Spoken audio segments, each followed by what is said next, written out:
हाथों ने हमेशा आशीर्वाद दिया है, वो मांगते हुए अच्छे ही लगेंगे। ये सेंटेंस ही काफी है रिटायरमेंट प्लानिंग के महत्व को समझने के लिए। मगर दूसरी तरफ पेरेंट्स जो एक पैसे की कमी के कारण अपने बच्चे के सपने को खो देते हैं, एम्बिशन को खो देते हैं, वो ऐसा नहीं चाहते हैं। इसके लिए वो एजुकेशन प्लानिंग करना चाहते हैं। बट क्वेश्चन ये है, अगर मेरे पास लिमिटेड फंड है तो मैं रिटायरमेंट प्लानिंग करूं या चाइल्ड एजुकेशन प्लानिंग करूं? और मोस्टली देखा गया है कि लोग रिटायरमेंट प्लानिंग को ज्यादा महत्व देते हैं। मगर आज मैं आपको ऐसे 3 कारण बताना चाहूंगा जिसके कारण आप एजुकेशन प्लानिंग को प्रायोरिटी देंगे और रिटायरमेंट प्लानिंग को आप हो सकता है इग्नोर भी करें, हो सकता है आप उसको बाद में करें। इस वीडियो में एंड तक बने रहिए।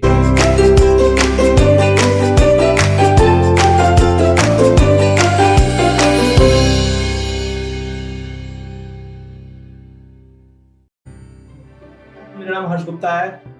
मेरा मिशन 1 लाख बच्चों के, उनके पेरेंट्स के बिना किसी लाइफस्टाइल कंप्रोमाइज के और बिना किसी इन्वेस्टमेंट रिस्क के साथ बच्चों की एजुकेशन और मैरिज की फंड की प्लानिंग करना है। मैं ऑलरेडी 500 से ज्यादा बच्चों की फाइनेंशियल प्लानिंग कर चुका। कारण number 1, retirement planning child education planning के बाद की इवेंट है। Roots of education are bitter but fruits are sweet, ये कहना है महान दार्शनिक अरिस्टो का। हम ये देखते हैं कि बच्चे का फर्स्ट फेज तब स्टार्ट होता है जब वो 10वीं और 12वीं क्लास में पढ़ाई करता है। तो वो जिस तरह सब्जेक्ट लेता है तो हमें पता लग जाता है कि आने वाले टाइम में यानी कि पोस्ट ग्रेजुएशन में और ग्रेजुएशन में कितना खर्चा होने वाला है। और सेकंड फेज तब स्टार्ट होता है जब वो प्रोफेशनल एजुकेशन लेता है, जिसके लिए हमें बहुत भारी रकम की जरूरत पड़ती है और उस समय उस रकम को हमें देना होता है जिससे हमारे बच्चे का फ्यूचर जो है वो बन सके। मगर मैंने देखा है 60 से 70% लोग फाइनेंशियली ग्रो इस करियर में नहीं कर पाते हैं क्योंकि वो उस फील्ड पर काम कर रहे हैं जहां पर उनकी रुचि थी ही नहीं। जब वो पेरेंट्स के पास पहुंचे कि मुझे इस पैसे की जरूरत है, पेरेंट्स ने बोल दिया मेरे पास पैसा नहीं है, और पेरेंट्स ने अपने मुताबिक फील्ड पर डाल दिया जहां पर उनका कोई टैलेंट नहीं है, उनकी रुचि नहीं है और वो फाइनेंशियली ग्रो नहीं कर पा रहे हैं। तो ये अहमियत है हमारे चाइल्ड एजुकेशन प्लानिंग की। अब मैं आपको एक प्रैक्टिकल एग्जांपल देना चाहूंगा। अगर आपकी उम्र 28 साल की है, आपका बेटा अभी पैदा हुआ है, 21 साल में जब वो प्रोफेशनल एजुकेशन लेगा आपकी उम्र 48 से 49 साल की होगी। और इंडिया में जो रिटायरमेंट प्लानिंग की नॉर्मल एज है वो 65 साल की है। यानी कि आपको 17 से 18 साल मिलता है जिसमें आप अच्छी तरीके से अपनी सेविंग कर सकते हैं और रिटायरमेंट के लिए अपना सुखदायक जीवन व्यतीत कर सकते हैं। तो इस तरह से हम देखते हैं कि रिटायरमेंट प्लानिंग जो है वो बाद की स्टेज है और चाइल्ड एजुकेशन प्लानिंग हमारी प्रायोरिटी नीड है। कारण नंबर 2, एक प्राइवेट कंपनी के एम्प्लॉय को प्रोविडेंट फंड से अपने रिटायरमेंट को सिक्योर कर सकता है बट चाइल्ड एजुकेशन को नहीं। आज हम देखते हैं 60% से ज्यादा लोग प्राइवेट कंपनी में काम करते हैं जहां पर प्रोविडेंट फंड ऑर्गेनाइजेशन द्वारा रिटायरमेंट के लिए एक प्रोविडेंट फंड की बहुत ही बेहतरीन योजना है।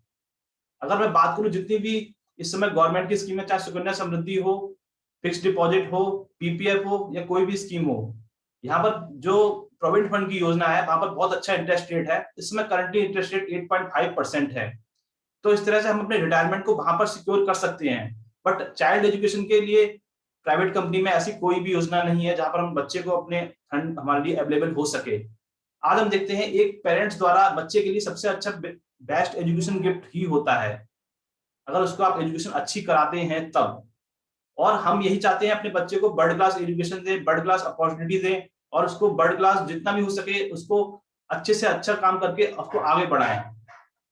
इसके लिए हम देखते हैं अगर हमारे पास अपॉर्चुनिटी ये होती है कि हमें गवर्नमेंट में स्कूल में एडमिशन कराना जहां पर पैसे की फीस कम है मगर वहां पर अच्छा कोर्स अवेलेबल नहीं है, तो हम प्राइवेट स्कूल में एडमिशन कराते हैं चाहे वहां पर पैसा ज्यादा लगे, क्योंकि हम चाहते हैं बच्चा वर्ल्ड क्लास एजुकेशन ले और आगे बढ़े। इसके लिए हमें बहुत बड़े मोटे फंड की जरूरत है और हमें अपने बच्चे की चाइल्ड एजुकेशन प्लानिंग करनी ही होगी। कारण number 3, it is possible that you don't retire. हाँ, ये पॉसिबल है। कामनी कौशल जो 95 साल की उम्र में आज कबीर मूवी में कबीर की ग्रैंडमदर की रोल में नजर आई, धर्मेंद्र जो 85 साल की उम्र में हम देखते हैं कि अपने 2 मूवी में नजर आएंगे, और अमिताभ बच्चन जो इस समय काफी सीरियल में बहुत सारे एड में आते हैं, 78 साल की उम्र में उनकी मूवी माई डे आने वाली है। इन लोगों से क्या सीखने को मिलता है? इन लोगों से ये सीखने को मिलता है कि age is just a number. उम्र एक दिमागी ख्याल है, अगर हम इसको नई नई विचार में लाते हैं तो इससे कोई भी फर्क नहीं पड़ता है। तो इस तरह से अगर हम अपना स्टेमिना बनाए रखते हैं और एक लंबे समय तक काम करते हैं, रिटायरमेंट प्लानिंग की नहीं सोचते हैं, तो इसमें कोई बहुत बड़ी दिक्कत वाली बात नहीं है। अमिताभ बच्चन का कहना है कि वर्क एथिक मेरे लिए बहुत जरूरी है। मैं आज इसलिए काम कर रहा हूं क्योंकि मुझे नए नए लोगों से मिलने को मिलता है और मैं नई नई लर्निंग सीखता हूं, अपने आप को री इन्वेंट करता हूं। ये उनका मानना है। और हम ये देखते हैं कि एक इंसान की लाइफ में 3 तरीके की मेन इवेंट होती हैं। एक उसकी जब शादी होती है, जब बच्चा होता है, और जब मेजर चेंजेस जब आते हैं, जब उनका रिटायरमेंट होता है। और इसके अलावा आज मेडिकल साइंस बहुत ही इंप्रूव कर गई है, एक इंसान की लाइफ एक्सपेक्टेंसी बहुत बढ़ गई है। तो इस तरीके से अगर हमारी लाइफ 80 साल, 85 साल, 90 साल अगर बढ़ जाती है, तो उसमें फंड की अनअवेलेबिलिटी की और फंड की बिल्कुल कमी होने की एक उम्मीद है, वो बढ़ जाती है। तो इस तरह से बहुत सारे रिस्क को अगर हमें अवॉइड करना चाहते हैं, तो हमें हमें हमेशा काम करना रहना चाहिए, और रिटायरमेंट प्लानिंग को हम डिले या इग्नोर भी कर सकते हैं। मेरा मानना है कि life is a journey, it is not a red race to finish the line. Life is a process, it is not any product.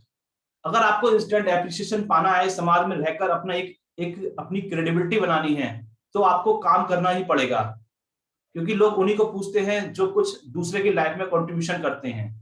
मुझे आशा है ये वीडियो आपको बहुत पसंद आया होगा।